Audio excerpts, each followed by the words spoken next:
अगर तुझे लग रहा है कि मैं तेरी पसंद की लड़की से तेरी शादी करवा दूंगी तो तू बहुत बड़े भ्रम में जी रहा है बेटा। अरे यार मम्मी, लेकिन इसमें दिक्कत क्या है? दिक्कत? अरे ये पूछ कि दिक्कत क्या नहीं है। आजकल की लड़कियों को देखा है, जरा सा पढ़ लिख क्या जाती है अपने आप को जज समझने लगती है। मुझे नहीं चाहिए ऐसी बहू।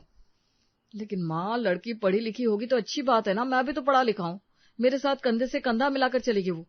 अरे सब पता है मुझे, कंधा मिलाने की जगह वो ये घर तोड़कर चली जाएगी। नहीं नहीं नहीं, ये सब नहीं होगा मुझसे। तो ठीक है माँ, अगर आपने जिद पकड़ रखी है तो मैं भी देखता हूँ आप मेरी शादी कैसे कराती हैं। अच्छा, तो अब अपनी माँ से तू बदतमीजी करेगा? बस यही दिन देखने बाकी रह गए थे। इस दिन के लिए पढ़ाया लिखा था तुझे, इस दिन के लिए तुझे 9 महीने अपने पेट में रखा था। अरे भूल गया तू सब कुछ। अब देखो मम्मी, आप इमोशनल ब्लैकमेल मत करो मुझे। जब मैं नहीं रहूंगी ना तब तुझे मेरी अहमियत पता चलेगी। अरे बस भी करो ना मम्मी, रुक ही नहीं रही हो आप तो। अरे जब बेटा अपने माँ बाप की सुनना और उनकी इज्जत करना बंद कर दे तो माँ बाप कैसे चुप रहेंगे? मतलब आपको अपने बेटे की परवाह नहीं है कि वो क्या चाहता है? अरे नालायक बेटा, तेरी चिंता है तभी तो बोल रहा है। शादी उसी से होगी जिससे हम बोलेंगे, बस बात फाइनल। और अगर ऐसा नहीं हुआ तो हमारा और तुम्हारा रिश्ता खत्म हो जाएगा, सब कुछ खत्म हो जाएगा। वाह, आप लोगों का सही है। तो ठीक है, जब फैसला कर ही लिया है कि मुझे खुशी से जीने नहीं दोगे तो ठीक है, करा दो जहां शादी करानी है मेरी। लेकिन एक बात हमेशा याद रखना कि मैं सिर्फ शादी करूंगा, मुझसे किसी तरह की उम्मीद लगाकर मत बैठना आप लोग। एक बार शादी हो जाएगी तो प्यार भी हो जाएगा। अब आएगा असली मजा।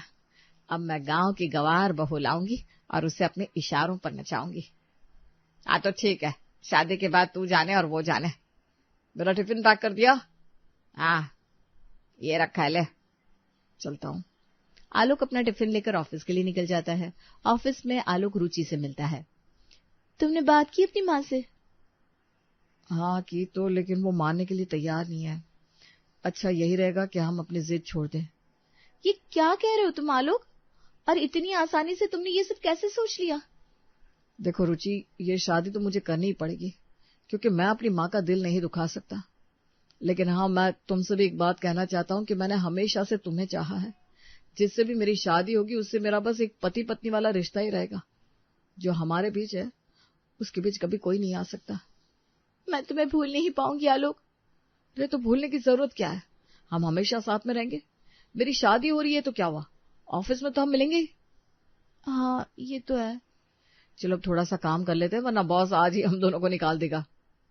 चलो। वक्त बीतता है। कुछ समय बाद आलोक की शादी श्रेया से हो जाती है। श्रेया गांव से आई हुई गंवार बहू थी। आज श्रेया का अपने ससुराल में गृह प्रवेश था। आओ बेटा आओ, आज तुम्हारा इस घर में गृह प्रवेश है। भगवान तुम दोनों को हमेशा खुशियां दे। आओ बहू, अब ये चावल से भरा कलश गिराकर कुमकुम से होते हुए घर में प्रवेश करो। एकता जैसे कहती है श्रेया एकदम वैसे ही करती है। एकता और भी रस्में कर रही थी। अरे यार मम्मी, और कितना टाइम लगाओगी, कितनी रस्में करोगी? अरे रस्में है, टाइम तो लगेगा ही। और तो जल्दी जल्दी करो, घुटन हो रही है मुझे, पता नहीं क्यों।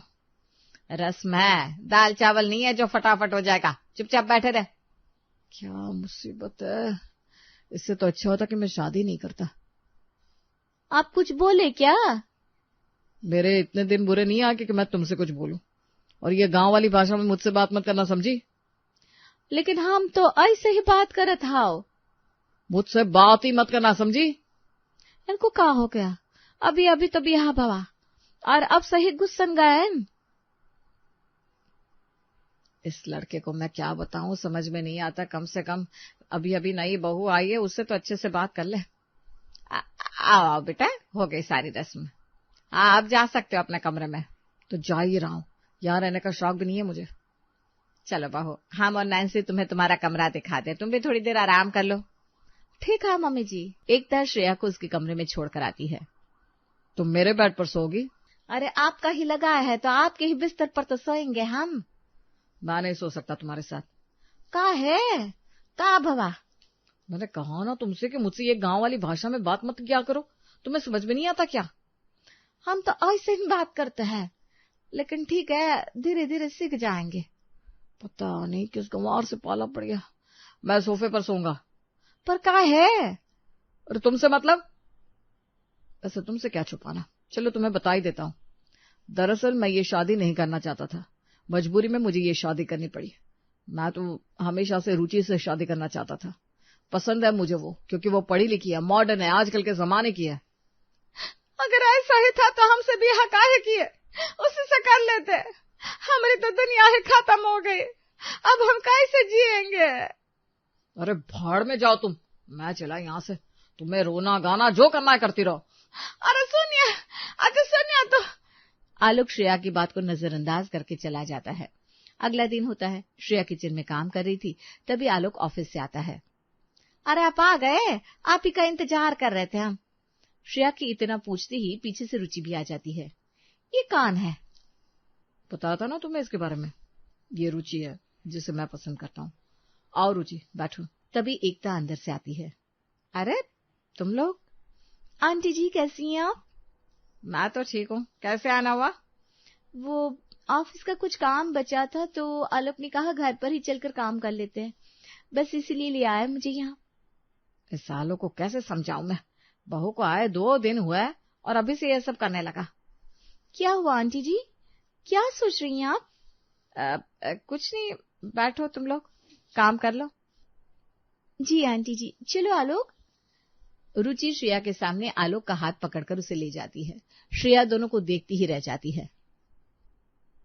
तो आलोक, सबसे पहले हम क्या करेंगे? जैसा तुम कहो, तुम जैसा कहोगी मैं वैसा ही करूंगा। अच्छा ऐसा है क्या? लेकिन तुम ऐसा क्यों करोगे? अरे तुम इतनी खूबसूरत हो, इतनी मॉडर्न हो, पढ़ी लिखी हो, तुम्हारे लिए तो कोई भी ये सब करने को तैयार हो जाएगा। ऐसा है क्या? अरे बिल्कुल ऐसा ही है मैडम। श्रेया बेटा, वो काढ़ा बन गया? हाँ माँ जी, बन गया है, हम लात है। श्रेया काढ़ा लेकर आती है। लेकिन सच में जब से तूने ये काढ़ा बताया है ना, मेरी खांसी काफी हद तक ठीक हो गई है। मेरी माँ भी ना यही काढ़ा पीती है। अच्छा है आपको भी फायदा हो गया। अरे वाह, तुमने तो एकदम शुद्ध हिंदी बोल ली। अरे हाँ, हो सकता है आप सबका प्रभाव पड़ने लगा है। देखा आलोक, सुना तुमने? हाँ देख रहा हूँ। लाइए मम्मी जी, आपके सर में तेल मालिश कर देती हूँ और आपके बाल भी बना देती हूँ। अरे सच में, मुझे तो मजा ही आ जाएगा। मैं तो चाहती हूँ कि आप सबको अच्छा लगे और सब लोग खुश रहे, लेकिन पता नहीं क्यों मुझे लग रहा है कि मेरी ही खुशी दांव पर लगी है। अरे नहीं नहीं बेटा, ऐसे मत बोल, सास हूं मैं तेरी, ऐसे ही तेरी खुशियों पर आज थोड़ी ना आने दूंगी। श्रेया अपनी सास के सर में तेल मालिश करती है और दूसरी तरफ आलोक और रुचि को एक दूसरे के साथ हंसता हुआ देखकर बहुत दुखी भी होती है। रात का वक्त होता है, खाना बन चुका था। श्रेया आलोक के पास जाती है। ए जी, खाना बन गया है, तो फिर चलो ना आलोक, अब मुझे चलना चाहिए। हाँ हाँ बेटा, समय से चली जा, वैसे भी लगता है बारिश आने वाली है। अरे क्या बात कर रही हो माँ, खाना तैयार है और हम बिना खाना खिलाए रुचि को ऐसे ही भेज दे, ये तो सही नहीं है। अरे तो हम पैक करके दे देते हैं, क्योंकि ये खाने बैठी तो देर हो जाएगी। तो क्या हुआ, मैं अपनी गाड़ी में छोड़ दूंगा इसे, चलो खाना खाते हैं। बिना खाना खाए मैं नहीं जाने दूंगा। अब तुम इतने प्यार से बोल रहे हो तो मैं कैसे मना कर सकती हूँ। चलो। रुचि और आलोक साथ में खाने के लिए बैठते हैं। अरे बहू, सबको खाना परोस दे। जी मम्मी जी। मम्मी जी, एक पलट कम पड़ गई है, आप लोग रुकिए, हम अभी रसोई से ले आते हैं। रहने दो। जी मैंने कहा ना रहने दो, नई प्लेट लाने की जरूरत नहीं है। काहे, खाना कैसे खाइएगा? मैं और रुचि एक ही प्लेट में खा लेंगे। एक ही प्लेट में? हाँ, वैसे भी ऑफिस में हम दोनों हमेशा एक ही प्लेट में खाना खाते हैं। बिल्कुल। कभी मेरा टिफिन खुल जाता है, कभी आलोक का, फिर हम दोनों एक ही प्लेट में आराम से खाना खा लेते हैं। अलग अलग प्लेट निकालने की जरूरत ही नहीं पड़ती। और सच बताओ आंटी जी, एक प्लेट में खाने का मजा अलग ही होता है। सही कहा तुमने। पूरा ऑफिस हमें देखकर कहता है, तुम दोनों की दोस्ती सबसे अलग है। दोस्ती नहीं, समझदारी है। हाँ, एक दूसरे की पसंद भी तो अच्छी तरह जानते हैं। बिल्कुल। आलोक, बहू सामने खड़ी है, कम से कम उसका तो ख्याल किया करो। माँ भी ना, एक प्लेट में खाना खा लेने से कौन सा पहाड़ टूट जाएगा। सही कह रहे आलोक, आप बेवजह बात को बड़ा बना रही है आंटी जी। मुझे बात बड़ी नहीं लग रही है, लेकिन कुछ रिश्तों की मर्यादा होती है बेटा। मर्यादा ही तो निभा रहा हूँ। रुचि मेरी दोस्त है और दोस्त के साथ खाना खा रहा हूँ।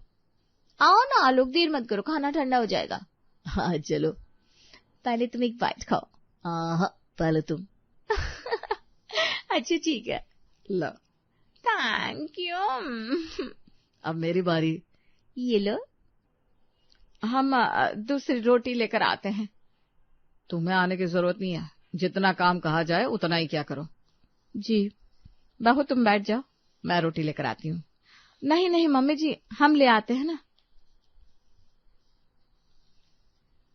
ठीक है बेटा। आ लो, ये सब्जी चखो ना, तुम्हें बहुत पसंद है। बिल्कुल वैसा ही स्वाद है जैसा तुम ऑफिस में लाती हो।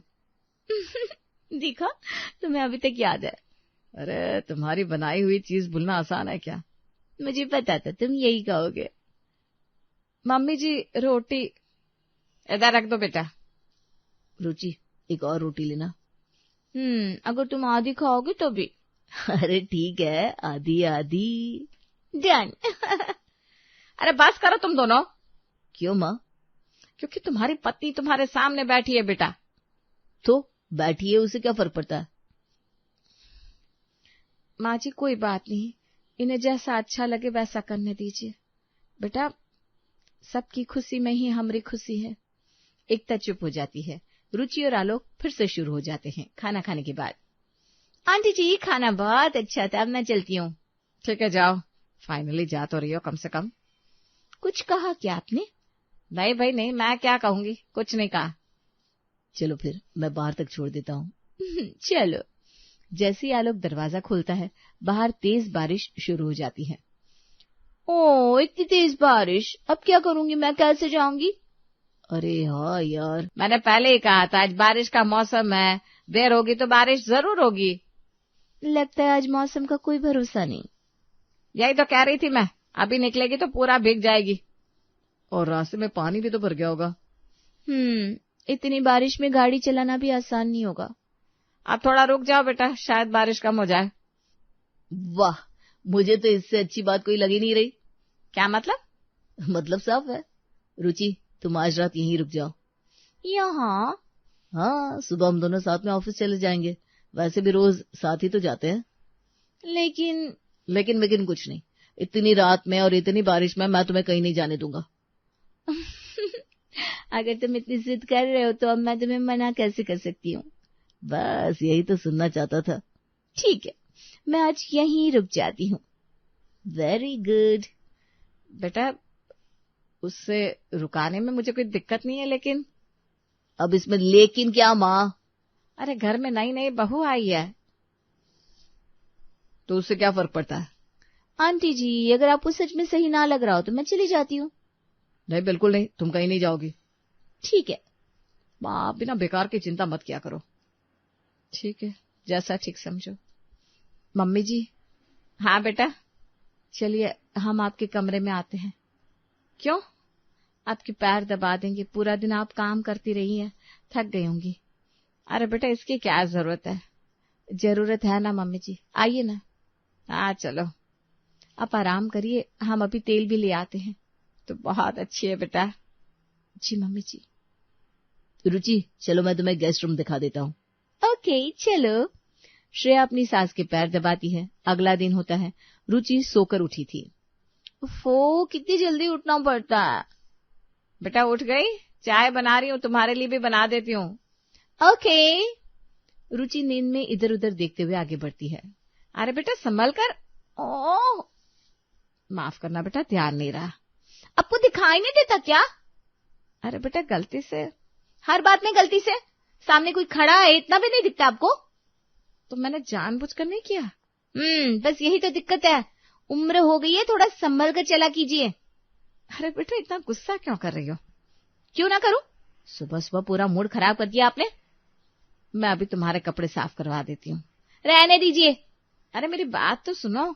मुझे कुछ नहीं सुनना, पहले टकरा जाती है फिर माफी मांग लेती है, यही आदत है ना आपकी। बेटा रुचि। लोग देखो ना। हाँ मैंने सब सुन लिया। तो फिर तुम्हें बताओ गलती किसकी है? गलती तुम्हारी है। क्या? मेरी माँ से इस लहजे में बात करने की तुम्हारी हिम्मत कैसे हुई? लेकिन उन्होंने। चुप। आलोक, मेरी बात तो सुनो। मुझे कुछ नहीं सुनना। तुम मेरे साथ ऐसे कैसे बात कर सकते हो? जिस इंसान ने मेरी माँ की इज्जत नहीं की, उससे मैं प्यार से बात नहीं कर सकता। अच्छा होगा तुम यहाँ से चली जाओ। तुम मुझे घर से निकाल रहे हो? हाँ, एक छोटी सी बात पर। मेरे लिए मेरी माँ की बेइज्जती कभी छोटी नहीं हो सकती। तुम बदल गए हो आलोक। नहीं, आज मेरी आंखें खुल गई है। मतलब? अच्छा हुआ मेरी माँ ने मेरी शादी तुमसे नहीं करवाई। आलोक, अगर तुम मेरी पत्नी बनती तो शायद एक दिन इसी तरह मेरी माँ का अपमान रोज करती। तुम मेरे बारे में इतना गलत सोचते हो? अभी तो मैंने अपनी आंखों से देखा, उसके बाद मुझे कुछ सोचने की जरूरत नहीं है। ठीक है, जब तुम्हें मेरी कोई परवाह नहीं तो मैं भी यहाँ एक पल नहीं रुकूंगी। यही ठीक रहेगा। आज के बाद मुझसे मिलने की कोशिश भी मत करना। उसकी जरूरत नहीं पड़ेगी। अलविदा। दरवाजा खुला है, जा सकती हो। तुम्हें अपने फैसले पर पछतावा होगा आलोक। मुझे नहीं होगा। रुचि गुस्से में अपना बैग उठाती है और घर से बाहर निकल जाती है। आलोक, एक बात पूछूं बेटा? हाँ माँ। तू रुचि पर इतना तेज क्यों चिल्लाने लगा? क्योंकि वो डिजर्व करती है। लेकिन गुस्से में इंसान कभी कभी ज्यादा भी बोल जाता है। माँ, उसने आपके साथ जिस तरह की बात की उसके बाद मैं चुप नहीं रह सकता था।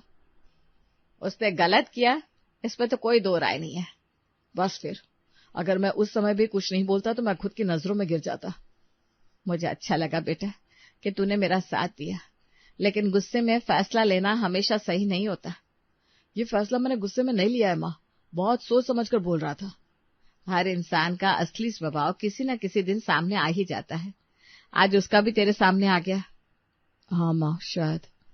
बेटा, इंसान को पहचानने में समय लगता है, और शायद मैंने पहचानने में बहुत बड़ी गलती कर दी। तभी आलोक की नजर रसोई में खड़ी श्रेया पर पड़ती है। श्रेया चुपचाप सब्जी काट रही थी। माँ। हाँ बेटा। एक बात समझ में नहीं आ रही। क्या? जिस लड़के को मैंने इतना अच्छा समझा उसने आपकी इज्जत नहीं की। हाँ, और जिस लड़की को मैंने बिना जाने बिना समझे गवार कह दिया उसने आज तक किसी से ऊंची आवाज में बात तक नहीं की। बेटा, पढ़ाई और संस्कार दोनों अलग बातें हैं। मुझसे बहुत बड़ी गलती हो गई माँ। देर से समझ में आया, लेकिन आया तो सही। मैंने शादी के पहले दिन से ही श्रेया के साथ गलत व्यवहार किया। ये बात तुझे आप समझ में आ रही है? हाँ माँ। पर उसने कभी तेरी शिकायत नहीं की, पता है तुझे? यही बात तो मुझे और बुरा महसूस करा रही है माँ। बेटा, गलती हर इंसान से होती है, लेकिन मेरी गलती तो रोज हो रही थी। अगर सच में अपनी गलती समझ गया है तो उसे सुधार भी सकता है। पता नहीं वो मुझसे कभी अच्छे तरीके से बात करेगी भी या नहीं।